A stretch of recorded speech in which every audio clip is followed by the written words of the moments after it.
नमस्कार दोस्तों, एक बार फिर से आप सभी दर्शकों का हमारे YouTube चैनल में बहुत बहुत स्वागत है। दोस्तों, आज की कहानी बहुत ही ज्ञानवर्धक होने वाली है और आपसे निवेदन है कि इस कहानी को पूरा और ध्यान से अवश्य सुनें। आपको इस कहानी से बहुत कुछ सीख मिलने वाली है। दोस्तों, आज की वीडियो में हम बात करेंगे कि वो कौन से 7 काम हैं जो पुरुष को अपनी पत्नी से छुपा करके करना चाहिए। प्रिय दर्शकों, जो पुरुष ये 7 काम अपनी पत्नी से छिपाकर नहीं करते हैं तो ऐसे लोगों के घरों में हमेशा गरीबी ही रहती है। तो आइए दोस्तों, जानते हैं उन 7 कामों के बारे में कि वो कौन से 7 काम हैं जो हर पुरुष को अपनी पत्नी से छुपकर करना चाहिए। दोस्तों, कभी कभी पत्नियों को ऐसा लगता है कि उनके पति उनसे कुछ नहीं छिपाते हैं, लेकिन हैरानी की बात तो ये है कि हर पुरुष अपनी पत्नी से ये 7 काम तो छुपकर करता ही है और पत्नी को इसकी हवा तक नहीं लगती है। और दोस्तों, समझदार पुरुष का ये कर्तव्य भी है और वो ये जानता है कि अगर ये 7 बातें मैं अपनी स्त्री को बताऊंगा तो ज़रूर मेरे घर में कलह हो सकती है, मेरे घर में दरिद्रता हो सकती है। और समझदार पुरुष को ये चाहिए भी कि ये 7 काम उससे हमेशा छुप करके करना चाहिए। दोस्तों, कई बार पुरुष अपनी पत्नियों से कुछ अहम बातें छिपाते हैं जो उनकी पत्नियों को कभी भी हवा नहीं लगती है और पत्नियां ये सोचती हैं कि उनका पति उनसे कुछ छुपा रहा है। तो ऐसे में वे अपने पतियों को कुछ गलत समझ बैठती हैं, लेकिन उनका गलत समझना ये उनके लिए ठीक नहीं होता है। दोस्तों, आज इन्हीं बातों की जानकारी हम एक छोटी सी कहानी के माध्यम से आप तक पहुंचा रहे हैं कि वो 7 बातें कौन सी हैं जो दुनिया के हर पति को अपनी पत्नी से छुपाना चाहिए। और जो पुरुष ये 7 बातें अपनी पत्नी से नहीं छिपाता है तो उसके घर में हमेशा गरीबी बनी रहती है। तो दोस्तों, आइए शुरू करते हैं आज की ये छोटी सी कहानी। कहानी शुरू करने से पहले आप सभी दर्शकों से निवेदन है कि जो दर्शक हमारे चैनल पर पहली बार आए हैं, कृपया हमारे चैनल को सब्सक्राइब और बेल आइकन ऑन करके आप सभी नई नई वीडियो की जानकारियां लेते रहें। तो आइए प्रिय दर्शकों, शुरू करते हैं ये प्यारा सा वीडियो। प्रिय दर्शकों, किसी गांव में एक मुखिया रहा करते थे जो अपने आप को बहुत ही होशियार और बुद्धिमान समझता था। दोस्तों, गांव के सभी लोग अपनी समस्याएं लेकर के उस मुखिया के पास जाते थे। मुखिया उन लोगों की समस्याओं को सुलझा देता था और समस्याओं को सुलझाने के बाद बड़ा ही प्रसन्न होता था कि मुझसे ज़्यादा बुद्धिमान इस गांव में और कोई नहीं है। दोस्तों, बुद्धिमान होना तो बात सही है, लेकिन हद से ज़्यादा उस पर घमंड करना ये अच्छा नहीं है, या फिर ज़्यादा बुद्धिमत्ता दिखाना ये भी उसके लिए गलत साबित हो सकता है। दोस्तों, कहते हैं कि कॉन्फिडेंस होना ये आपके लिए अच्छा है, लेकिन ओवर कॉन्फिडेंस होना ये कभी कभी गलत साबित हो सकता है। दोस्तों, एक बार की बात है, मुखिया के पास में एक बुजुर्ग व्यक्ति आया और वह रोता हुआ मुखिया से बोला कि मुखिया जी, मेरे पड़ोसी ने मेरे घर से मेरी बकरियां चुरा ली हैं। मुखिया ने उस बूढ़े व्यक्ति की सारी बातें सुनने के बाद और उस बूढ़े व्यक्ति से कहा कि ठीक है, तुम अपने पड़ोसी के लिए मेरे पास बुला कर के ले आओ और कहना कि मुखिया ने तुम्हें अभी इसी वक्त बुलाया है। मुखिया की बात सुनकर के वो बूढ़ा व्यक्ति उस पड़ोसी को बुलाने के लिए गया और उस पड़ोसी से उस बूढ़े व्यक्ति ने कहा कि तुम्हें अभी और इसी वक्त गांव के मुखिया ने बुलाया है। ऐसी बात सुनकर के वो पड़ोसी तुरंत मुखिया के पास पहुंच गया। जैसे ही वो बूढ़े व्यक्ति का पड़ोसी मुखिया के पास आया तो मुखिया ने उस पड़ोसी से पूछा, क्या तुमने इस बुजुर्ग की बकरियां चुराई हैं? मुखिया की बात सुनकर के पड़ोसी कहने लगा, नहीं मुखिया जी, मेरे पास पहले से ही बहुत सारी बकरियां हैं, भला मैं इनकी बकरियों को क्यों चुराऊंगा। बुजुर्ग व्यक्ति तो कह रहा था कि तुमने उसकी बकरियां चुराई हैं और पड़ोसी कह रहा है कि मैंने उसकी बकरियां नहीं चुराई हैं। इस तरह की दोनों की बातें सुनकर के मुखिया बड़े चक्कर में पड़ गए। अब मुखिया सोचने लगे कि इसका हल कैसे निकाला जाए। इसका हल निकालने के लिए मुखिया ने एक बहुत ही बेतुकी तरकीब निकाली। मुखिया ने उन दोनों व्यक्तियों से कहा कि देखो, मैं फैसला सुनाने से पहले तुमसे एक प्रश्न करना चाहता हूँ। तुम दोनों में से जो भी इस प्रश्न का जवाब दे देगा, बस उसी के हक में मैं फैसला सुना दूंगा। मुखिया की बात सुनकर के वो बुजुर्ग व्यक्ति और पड़ोसी मन ही मन सोचने लगे कि मुखिया हमसे ऐसा कौन सा प्रश्न पूछेंगे, हम उसका उत्तर दे पाएंगे या नहीं दे पाएंगे। ऐसा मन में सोचकर वो दोनों सोच में पड़ जाते हैं। उन दोनों को इस तरह से चिंतित देखा तो मुखिया कहने लगी कि तुम सोच में क्यों पड़ गए हो, मेरे प्रश्नों का जवाब दो। मुखिया ने पूछा कि ये बताओ, इस संसार में सबसे तेज चीज क्या है। वो दोनों लोग मुखिया के प्रश्न का जवाब नहीं दे पाए और उदास होकर के घर वापस लौट गए। मुखिया के इस तरह के प्रश्न को सुनकर के वो बूढ़ा व्यक्ति दिन भर चिंतित रहने लगा। दोस्तों, उस बूढ़े व्यक्ति की एक बेटी थी जो उसके घर में उसकी चिंता को देख करके पूछने लगी कि पिताजी, आपके चेहरे पर उदासी कैसी है, आपके चेहरे पर किस बात की चिंता है, इस चिंता का कारण जान सकती हूँ मैं। उस बूढ़े व्यक्ति ने अपनी बेटी को सारी बात बता दी। उसकी बेटी बहुत ही सुंदर और बुद्धिमान थी। उस बूढ़े व्यक्ति की बेटी ने तुरंत ही उस प्रश्न के जवाब को अपने पिता के कान में फुसफुसा दिया और उसका पिता, वह बुजुर्ग व्यक्ति, अगली सुबह उस मुखिया के पास चला गया। तो मुखिया ने उस बुजुर्ग व्यक्ति को आते हुए देखा तो पूछा, क्या हुआ, क्या तुम मेरे प्रश्न का जवाब ले आए। बूढ़ा व्यक्ति कहने लगा, जी हुजूर, मैं आपके प्रश्न का जवाब लेकर आया हूँ। तो बूढ़ा व्यक्ति कहने लगा कि आपने प्रश्न किया था कि सबसे तेज और कीमती चीज क्या है, तो वो है समय, क्योंकि यह हमारे पास कभी भी पर्याप्त मात्रा में नहीं होता है। समय हमेशा हमसे तेज चलता है। हम जो करना चाहते हैं उसे करने के लिए कभी भी ये समय हमारे पर्याप्त मात्रा में हमारे पास नहीं होता है। इसलिए समय हमारे लिए बहुत ही बहुमूल्य चीज़ है। इसलिए यह सबसे तेज और सबसे कीमती भी है। हमें इसे व्यर्थ नहीं गंवाना चाहिए। बूढ़े व्यक्ति की बात सुनकर के सेठ बड़ा प्रसन्न हो गया और चकित भी रह गया। तब मुखिया ने उस बूढ़े व्यक्ति से पूछा कि तुमने इस प्रश्न का जवाब स्वयं दिया या फिर किसी ने तुम्हारी मदद की है। तब बूढ़ा व्यक्ति कहने लगा, हुजूर, मेरी एक बेटी है, मेरी बेटी ने मुझे इसका उत्तर दिया था। तब उस मुखिया ने उस बूढ़े व्यक्ति के पक्ष में फैसला कर दिया। तब उसने उस बूढ़े व्यक्ति से कहा कि मैं आपकी बेटी से मिलना चाहता हूँ। मुखिया सोचने लगा कि ऐसी बुद्धिमान लड़की से मिलना मेरे लिए बहुत ही ज़रूरी है। तो कुछ समय के बाद में उस बुजुर्ग व्यक्ति ने अपनी बेटी को मुखिया के सामने प्रस्तुत किया।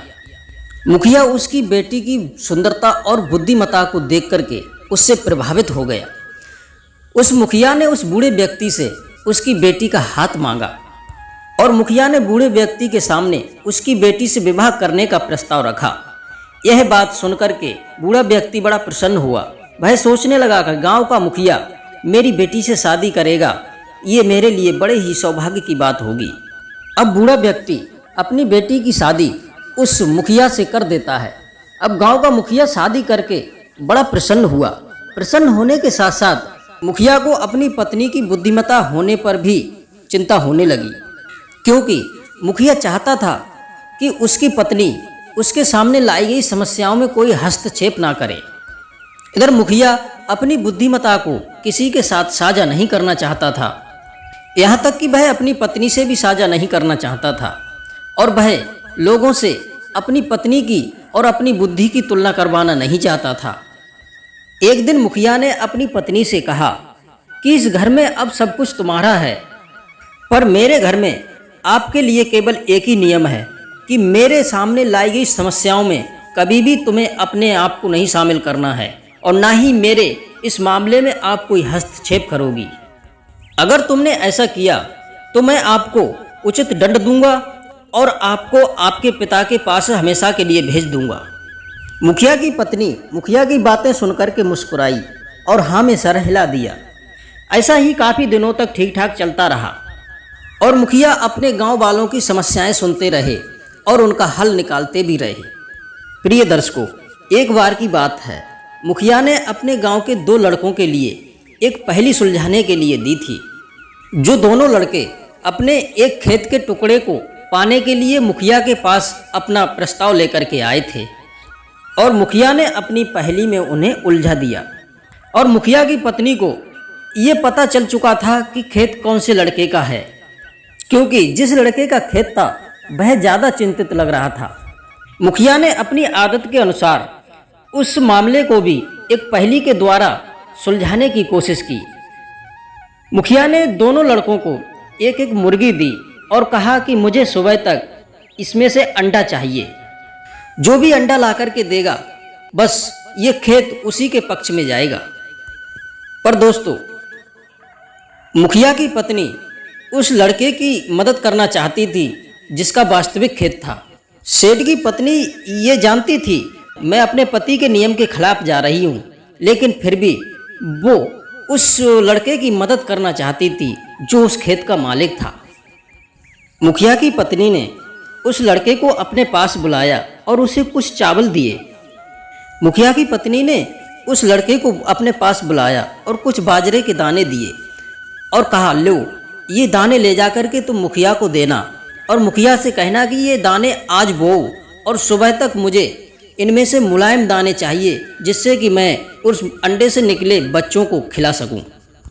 मुखिया की पत्नी की ऐसी बात सुनकर के वो बाजरे के दाने लेकर वो लड़का दौड़ता हुआ उन मुखिया के पास पहुंच गया और उसने मुखिया से वही कहा जो उसे बताया गया।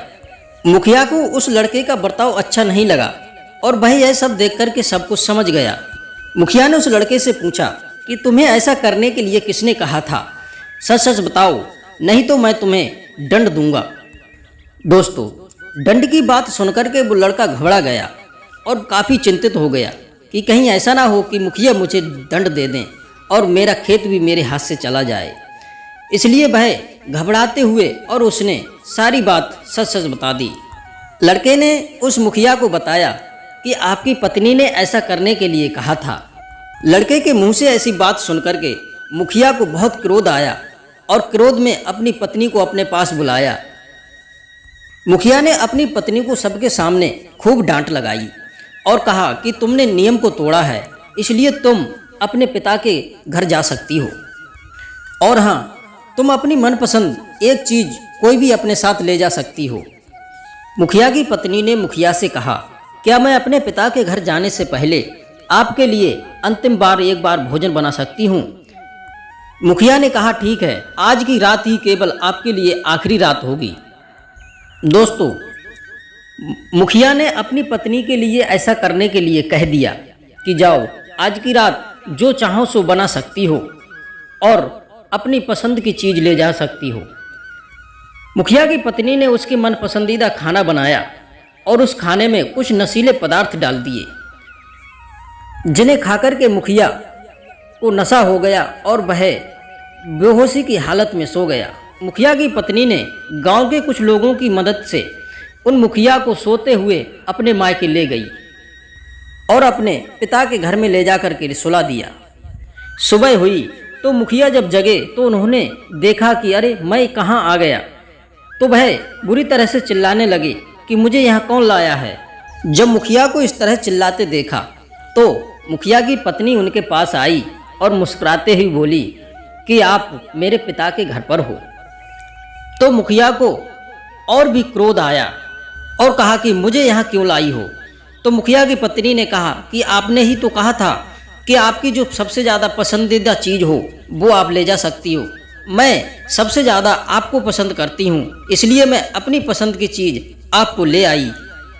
मुखिया का सारा गुस्सा दूर हो गया और वह मुस्कुराते हुए बोला, तुम वास्तव में बहुत बुद्धिमान स्त्री हो, चलो अब अपने घर चलते हैं। जब मुखिया ने अपनी पत्नी से अपने घर जाने के लिए कहा था तो मुखिया की पत्नी ने मुखिया को बताया कि देखो, किसी भी मर्द को अपनी पत्नी के लिए ये 7 बातें नहीं बताना चाहिए और ये 7 काम हमेशा अपनी पत्नी से छुपकर करना चाहिए। जो पुरुष ये 7 बातें अपनी पत्नी को बताता है तो हमेशा उसके घर में लड़ाई झगड़े होते रहते हैं। तब मुखिया अपनी इच्छा जाहिर करते हुए अपनी पत्नी से बोले कि वो 7 बातें मुझे बताओ, वो कौन सी 7 बातें हैं जो हर पुरुष को अपनी स्त्री को नहीं बताना चाहिए। तब मुखिया की पत्नी मुखिया को बताती है कि पहली बात, जो पुरुष दूसरी महिलाओं के बारे में सोचते हैं पर हर स्त्री चाहती है कि उसका पति या उसका पार्टनर केवल उसकी तरफ ही देखे, केवल उसको ही पसंद करे, वो अपनी चाहत को छुपा नहीं पाते हैं। ऐसे में पुरुष दूसरी महिला की ओर आकर्षित होने लगते हैं। दूसरी महिला से थोड़ा बहुत बात करना कोई गलत नहीं है, लेकिन अगर यह बात किसी बीवी के हिसाब से सोचा जाए तो किसी तीसरे विश्व युद्ध से कम नहीं है। सेठ की पत्नी दूसरी बात बताती है कि पत्नी से अलग रहने की कोशिश। दोस्तों, सामने वाला आपसे कितना ही प्रेम क्यों ना करे, लेकिन वह हर वक्त आपके साथ नहीं रह सकता। एक रिश्ते का होना ये मतलब नहीं है कि वो हर वक्त एक साथ रहें। कई बार इंसान को अकेलेपन की भी ज़रूरत होती है। आत्मचिंतन करने के लिए कई बार लोगों को एकांत की ज़रूरत होती है और ऐसे में कोई दूसरा ही उसकी मदद कर सकता है। अगर पति इसके बारे में अपनी पत्नी को कुछ कहता है तो बात लड़ाई पर आ जाती है। इसलिए पति को चाहिए कि ये बात अपनी पत्नी को कभी ना बताएं। और तीसरी बात, मुखिया की पत्नी मुखिया को बताती है कि हिसाब किताब की जानकारी पति को नहीं देना चाहिए। एक हिसाब से देखा जाए तो पति घर के हिसाब किताब की रीढ़ होती है और वह एक एक रुपए का हिसाब किताब रखना ज़्यादा पसंद करता है। वह कहाँ पर कितनी बचत कर रहे हैं और कहाँ कितना खर्च कर रहे हैं और किस हिसाब से किस में खर्च कर रहे हैं, ये केवल पति ही जानता है। इन सब बातों की जानकारी वह अपनी पत्नियों को नहीं देते हैं और देना भी नहीं चाहिए। और मुखिया की पत्नी चौथी बात बताती है, निजी संबंधों को लेकर होती हैं ख्वाहिशें। दोस्तों, निजी संबंधों को लेकर के पतियों की भी अलग अलग ख्वाहिशें होती हैं। कई बार वे पूर्ण रूप से संतुष्ट नहीं हो पाते हैं या फिर कहीं नया ट्राई करना चाहते हैं और ये अच्छा वो अपनी पत्नी को कभी नहीं बताते। और ऐसे में पत्नी को चाहिए कि वह अपने पति के लिए उसकी भावनाओं को समझे और उसके साथ वैसा ही व्यवहार करे और उसे संतुष्ट रखे। मुखिया की पत्नी पांचवी बात बताती है कि किसी भी पति को अपनी कमजोरी के बारे में अपनी पत्नी को नहीं बताना चाहिए। यदि वह अपनी कमजोरी के बारे में अपनी पत्नी को बताता है तो उसकी पत्नी बार बार उसकी कमजोरी का ताना देती है और अपनी हर जिद को मनवा लेती है। इसलिए पति को चाहिए कि वह अपनी सबसे बड़ी कमजोरी अपनी पत्नी से छिपा करके रखे। मुखिया की पत्नी मुखिया को छठी बात बताती हैं कि पति को चाहिए, अगर पति का किसी ने अपमान किया है तो उस अपमान को अपनी पत्नी को कभी नहीं बताना चाहिए। महिलाओं के बारे में ऐसा कहा जाता है कि अगर पति से कभी भी जीवन में कहा सुनी हो जाए तो वह उसके अपमान को याद दिला करके भला बुरा बोल सकती है। इसलिए पति को चाहिए कि भूलकर भी अपने अपमान के बारे में अपनी पत्नी को नहीं बताएं। सातवीं और अंतिम बात बताती है कि पति को चाहिए कि वो कहीं अगर किसी प्रकार का दान या किसी की आर्थिक मदद करते हैं तो दान ऐसा होना चाहिए कि अपने सीधे हाथ से दिया हुआ दान बाएं हाथ को भी पता नहीं चलना चाहिए। इसलिए पत्नी को इस दान के बारे में ना बताएं। आगे संभवतः भविष्य में वह आपको ऐसा करने से रोक सकती है। इसलिए अपने द्वारा किया हुआ दान अपनी पत्नी को कभी नहीं बताएं। तो दोस्तों, उम्मीद करते हैं आपको ये जानकारी जरूर पसंद आई होगी। तो कहानी को लाइक और शेयर अवश्य करें। आप सभी दर्शकों का बहुत बहुत धन्यवाद। जय श्री कृष्णा, जय श्री राधे।